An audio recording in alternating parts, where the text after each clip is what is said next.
Em instantes, Jornal do Boris, com Boris Casoy. Um jornal independente e apartidário. Um sobrevoo pelos principais fatos do Brasil e do mundo. Política, economia, cultura e esporte todas as manhãs. O Jornal do Boris começa daqui a pouco, às 8 horas. Enquanto isso, você que assiste pelo YouTube, não deixe de se inscrever no canal. Deixe seu like nos vídeos, seus comentários e lembre-se de ativar o sininho para ser notificado sempre que postarmos um novo vídeo com as análises precisas de Boris Casoy sobre os temas mais importantes do noticiário. Para você que acompanha pelo Facebook, curta a página oficial e deixe seus amigos bem informados compartilhando sempre nosso conteúdo diário. No Twitter, o perfil oficial de Boris Casoy é o @bcasoyoficial. O Jornal do Boris começa já, às 8 em ponto. Você está convidado também a seguir o perfil oficial no Instagram, buscando por @Jornal do Boris Verdade. Lá você encontra fotos raras, objetos antigos da coleção particular de Boris Casoy e fica por dentro do cotidiano deste jornalista com mais de 60 anos de carreira.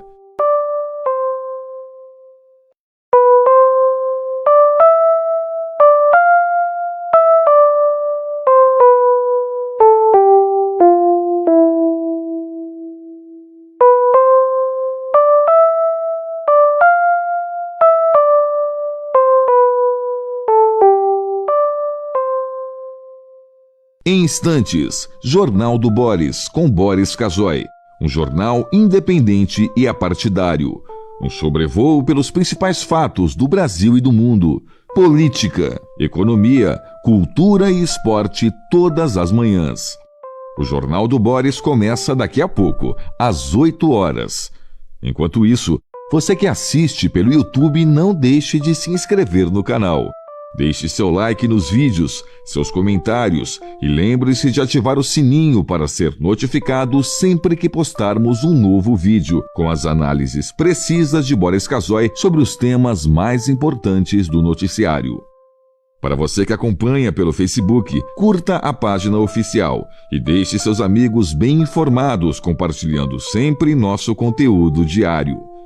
No Twitter, o perfil oficial de Boris Casoy é o @bcasoyoficial. O Jornal do Boris começa já, às 8 em ponto. Você está convidado também a seguir o perfil oficial no Instagram, buscando por @Jornal do Boris Verdade. Lá você encontra fotos raras, objetos antigos da coleção particular de Boris Casoy e fica por dentro do cotidiano deste jornalista com mais de 60 anos de carreira.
A partir de agora, passando a limpo as notícias do dia no Brasil e no mundo, está no ar o Jornal do Boris.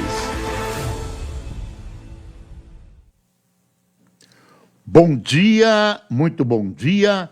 Está no ar o Jornal do Boris. O Jornal do Boris é um sobrevoo pelos principais acontecimentos do Brasil e do mundo através das primeiras páginas dos jornais. Hoje é um dia especial, claro, A seleção brasileira joga ao meio-dia contra a Croácia numa partida decisiva. A Croácia é um time teoricamente mais fraco que o Brasil. A seleção brasileira é vista como a melhor ou das melhores desta Copa. No entanto, a seleção da Croácia traz história, é vice-campeã do mundo e traz uma tradição futebolística da antiga Iugoslávia, da qual a Croácia fazia parte. Então, é bom a gente ir devagar com andor, porque trata-se de um jogo perigoso, embora tudo, teoricamente, esteja pendendo para o Brasil. Será ao meio-dia, os horários dos bancos foram modificados, o horário do comércio, em alguns casos, está alterado, o trânsito nas grandes cidades deve ficar maluco daqui a algumas horas e vamos olhar a seleção brasileira no jogo que será transmitido pelas emissoras da Rede Globo, que tem a primazia, né, comprou a primazia dessas transmissões. As outras emissoras, infelizmente, ficam chupando o dedo, tendo uma programação que muito provavelmente está sendo vista por poucas pessoas, porque mesmo quem não gosta de futebol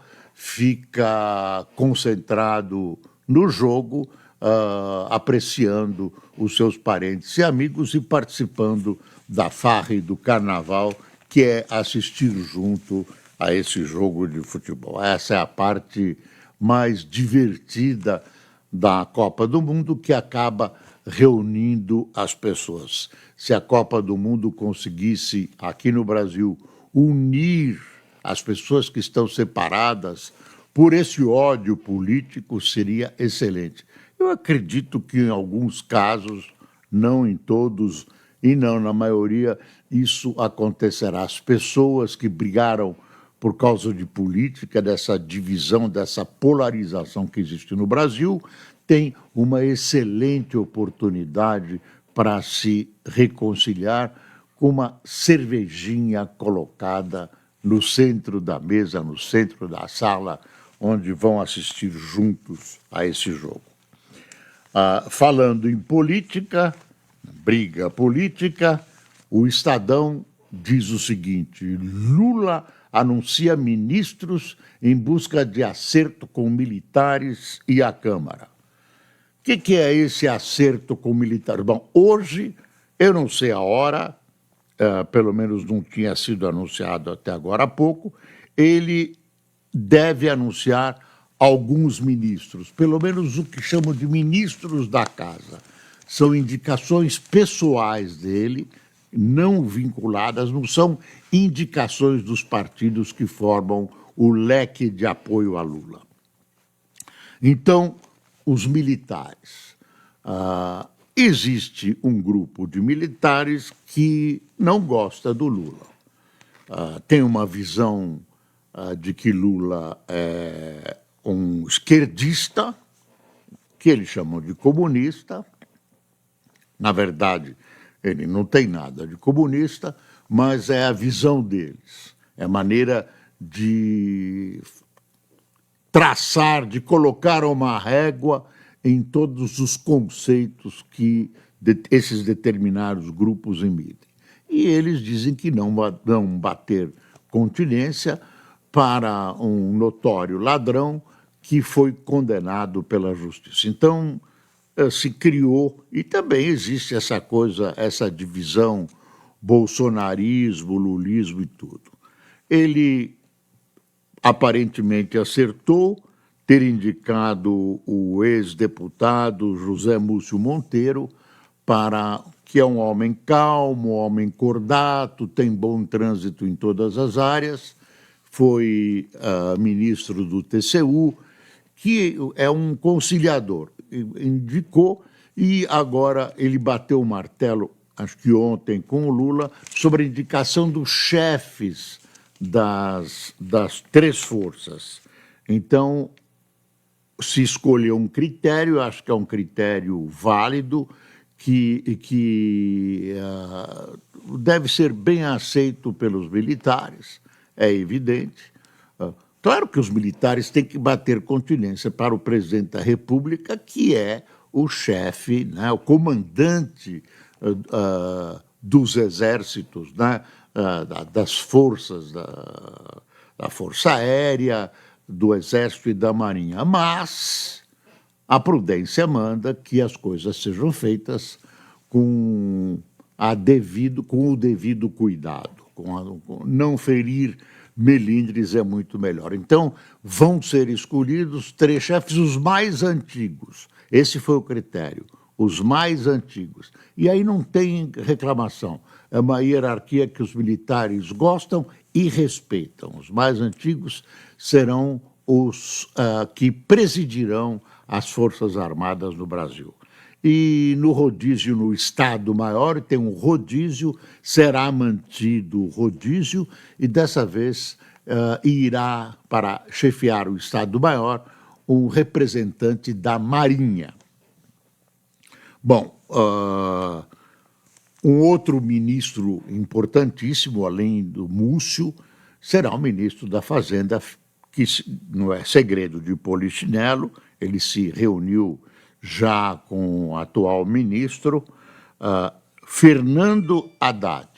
Fernando Haddad, de Fazenda, não entende muito, para não dizer que ele não entende nada, mas ele é um político de bom senso, intelectual, um homem de boa visão, cordato, sabe conversar, tem traquejo social, será fácil ele ser um interlocutor do governo junto aos meios econômicos, etc., etc. Se você me perguntar se ele tem ideias no aspecto da economia do país, eu direi que se ele as tiver, ele as tem embutido no fundo da sua alma, porque nunca colocou essas suas posições com clareza perante o público. Então, na verdade, ele é um representante do presidente Lula. Ele é a figura que representa o presidente Lula e a sua política econômica. Pelo menos no início do governo, ele deve executar tudo que o presidente Lula imagina, e a gente não sabe o que ele imagina nesse instante, sobre política econômica. Também ele é colocado num cargo de ampla visibilidade. Olha o jogo, hein?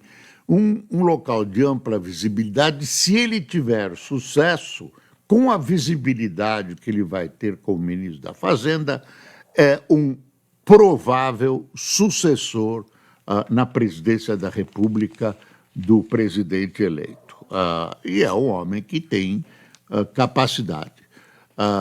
Politicamente, ele vem de 3 derrotas eleitorais, então nem dá para conversar sobre esse aspecto. Mas a gente lembra do Fernando Henrique Cardoso, que também não conhecia a economia, foi nomeado pelo presidente Itamar Franco para ministro do setor, arregimentou uma boa equipe, criou o Plano Real e, com isso, se elegeu presidente da República. Então, as coisas não são tão simples e tão divididas assim. Um homem de bom senso, que é o caso do Fernando Henrique, pode coordenar uma equipe de especialistas e conduzir bem o quadro econômico do país. Embora haja enormes dificuldades pela frente, além das dificuldades naturais do país, tocar uma economia num mundo conturbado, com uma guerra em andamento, com uma Europa tremendamente afetada por essa guerra, com os Estados Unidos participando, a Rússia reagindo, a China de olho, enfim. O mundo não é o mundo de 30 e poucos anos atrás, quando Lula assumiu o primeiro governo. É outra coisa, é outro mundo e exige outras atitudes. Bom, os outros ministros prováveis de hoje: Rui Costa, na Casa Civil, José Múcio Monteiro, na Defesa, né, eu já disse, Flávio Dino, que foi governador do Maranhão, na Justiça, e Mauro Vieira, que foi ministro das Relações Exteriores no governo da Dilma, é um embaixador. Ele será, ou deve ser, o ministro das Relações Exteriores. Aqui não tem mais nada. Bom, ainda sobre o possível governo Lula, você tem a pressão por orçamento secreto, ameaça travar a votação da PEC. Isso é na Câmara. Na Câmara as coisas são mais difíceis, porque a força do bolsonarismo é mais expressiva. O interesse de deputados na manutenção do orçamento secreto pode levar da PEC da transição para a última semana antes do recesso parlamentar, que começa dia 23, e forçar a análise do orçamento de 2023 antes da aprovação da medida. Então, tem muita coisa para ser negociada, tem uma grande negociação que envolve a sucessão na Câmara.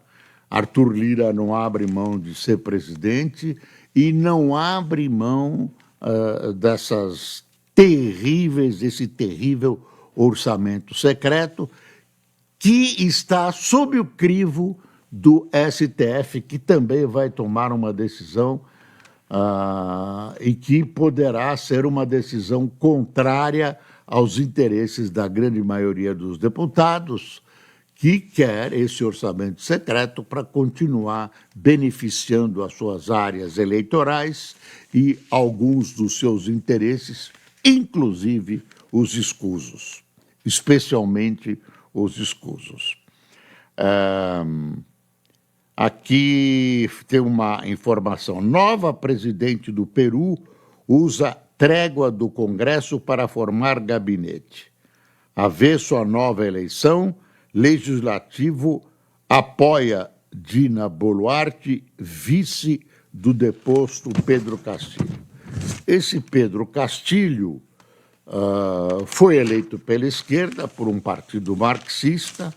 Agora que ele fez esse golpe de Estado, tentou um golpe de Estado, ele está sendo sacrificado pela esquerda, que faz questão de dizer que ele não é de esquerda. Ele era uma pessoa que usou a sigla e tal, mas ele foi saudado quando foi eleito como socialista.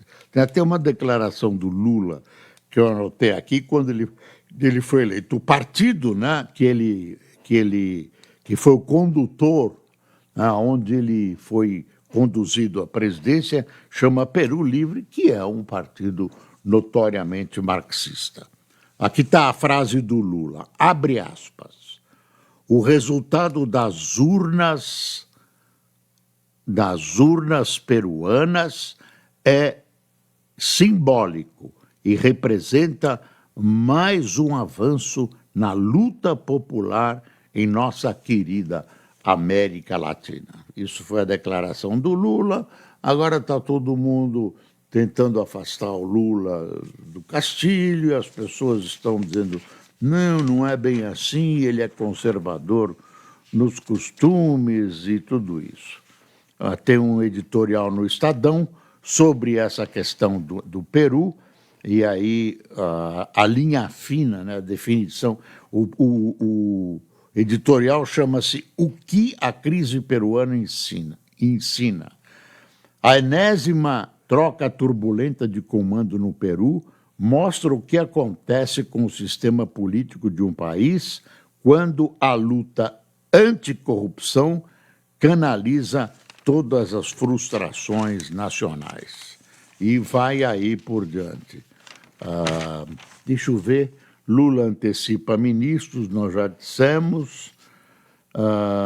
petistas agem contra a promessa de um governo com menos PT. Claro, vai ter que dividir. Agora, esse grupo de transição tem mais de 900 pessoas. Cada um deles imagina que vai ter um pedaço do governo. E aí o Lula teria que criar muito mais ministérios do que ele já criou. Aqui tem uma entrevista com Eduardo Mufarrege, fundador do Renova Brasil, e ele diz assim: polarização exclui a maioria dos brasileiros. Empresário Eduardo Mufarrege é fundador do Renova BR, Renova Brasil, grupo de renovação política que promove curso para novos congressistas. Será que adianta? Eu acho que sim. Aí tem um editorialzinho do Estado Menor dizendo assim: convocar manifestantes armados para contestar as eleições não é liberdade de expressão, é crime. Golpista é crime. E aí começa assim: o ministro Alexandre de Moraes, do Supremo, mandou prender um empresário de Mato Grosso acusado de incitar atos violentos contra a democracia. Em vídeo publicado nas redes sociais, esse empresário havia conclamado caminhoneiros e atiradores a participarem de protestos contra o resultado das eleições presidenciais. Eu acho que tem que agir mesmo contra essa gente. Você não pode clamar por liberdade para tramar contra a própria liberdade. É um problema das democracias, mas assim tem que ser. Não dá para você suportar gente que tenta passar por cima da democracia ou tenta usar a democracia como veículo na tentativa de acabar ou arranhar essa própria democracia. Vamos dar uma espiadinha aqui na Folha. Olha, Lula deve anunciar ao menos 5 ministros hoje, né? Lula deve anunciar hoje ao menos 5 ministros. Deixa eu ver o que tem aqui. Olha a foto. 2 jogadores da seleção, Richarlison e Neymar, né? 2 grandes jogadores, são esperanças hoje no jogo contra a Croácia. E deixa eu pegar as manchetinhas do Estadão. Tem uma história aqui terrível. Idosa vivia em situação de escravidão havia 27 anos. A ação resgata a mulher de 82 anos que era empregada numa casa de Ribeirão Preto. Patrões que teriam dito que ela era da família são suspeitos de ficar com os benefícios da velhinha. Bruta sem vergonhice, hein, minha gente? E parece que ele era um médico. Doutor, bom dia, bom dia. Eles estão soltos ainda e os nomes foram preservados. Coitada da velhinha, trabalhou de graça a vida inteira. Ela nem sabia o que era a vida fora de casa. Ela estranhou. Ela, quando foi morar com os parentes dela em Jardinópolis, ela estranhou. Tem uma história correndo aí de Florianópolis. Você viu? A televisão mostrou com muita nitidez essa história. Na Câmara Municipal, para quem não conhece, na Câmara Municipal de Florianópolis desenvolvia-se uma sessão, uma vereadora foi até a mesa e quando ela estava voltando provavelmente para o lugar dela, pelo corredor central, que fica na frente da mesa, ao passar por um colega dela que estava sentado, ele agarrou-a pelo pulso, puxou-a, levantou-se, agarrou ela por trás e meteu-lhe um beijo no pescoço. Isso é que é fraternidade. Ele vai dizer que foi um beijo fraterno na Câmara Municipal da maravilhosa cidade de Florianópolis. Só é essa história que faltava. Eu quero ver a defesa dele. Ele já pediu desculpas e tal. Imagine, ela estava constrangidíssima, né? Imagine. E eu até coloquei uma tese aqui. Imagine se um vereador passa e uma vereadora segura a mão dele e dá um beijo no pescoço. Será que isso também é assédio? Eu acho que teoricamente é, mas tem muito homem sonhando com isso. Brincadeira, é uma coisa séria, é um assédio, é uma mulher, uma senhora submetida à humilhação dessa, né? Um negócio de uma brutalidade que não dá para não dá para classificar. Olha, aqui tem um anúncio de uma firma de seguros e que ela anuncia que essa roda gigante que está na Marginal Pinheiros, um lugar importante de São Paulo, começa a funcionar hoje. Uma roda gigante que tem cabines com ar refrigerado, um monte de frescura, um monte de confortos que as pessoas vão gostar e tal, uma roda de 91 metros de altura e vai custar uma grana alta, pelo jeito. É um investimento, um grande investimento, e São Paulo também vai ter a sua roda gigante. Lula vai à Lira e tenta se afastar de julgamentos sobre emendas. Aliados buscam evitar que a análise do STF afete interesses do governo eleito. Bolsonaro deve ganhar salário de 39 mil do PL e vai morar em Brasília. Parece que o PL vai pagar um aluguel para ele em Brasília.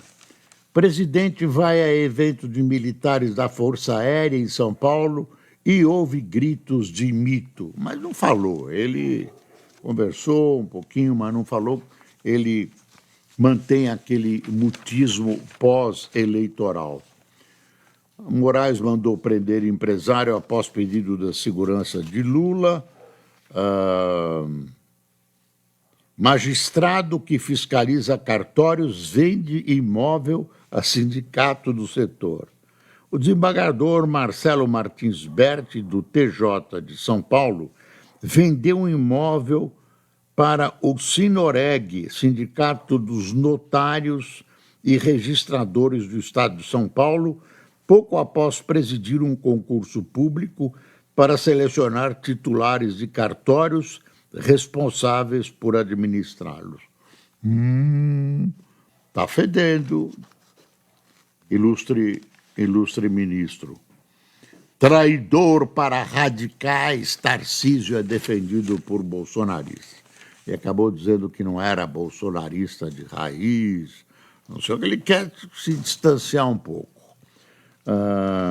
Pronto, Castilho tem prisão preventiva decretado, e México fala em asilo, e pronto. A Rússia liberou aquela jogadora de basquete, Britney Griner, em troca de aquele traficante Victor Bolt, que é um traficante de armas cuja vida de contrabando de armas foi retratada num filme. Você lembra?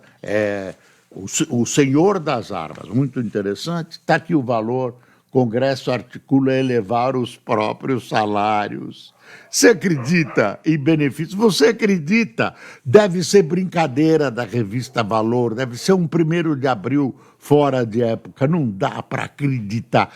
Isso é uma vergonha. Bom, quem tomou cafezinho conosco, Jean-Michel, que está na Bélgica, José Ramos Mazo, Fábio Arauto, Bruno Filho, de São José dos Campos, Tamires de Umuarama, Marcos Lima, de Breves, no Pará, Madalena Soares, do Rio de Janeiro, Celiane Souza, de Sarzedo, Minas, Jorge Patrone, de Joinville, Edson Pereira, de Itajaí, Fernando Zanin, Jani Santos, Ângela Russinol, Davi de Campinas e Luciene Rodrigues, da gloriosa cidade de Brasília, no Distrito Federal. Pessoal, uma vitória do Brasil, mas não se esqueça, não vacile, vacine crianças contra a paralisia infantil. Cuidado, porque ela está aí à espreita e é preciso passar o Brasil a limpo. Até segunda.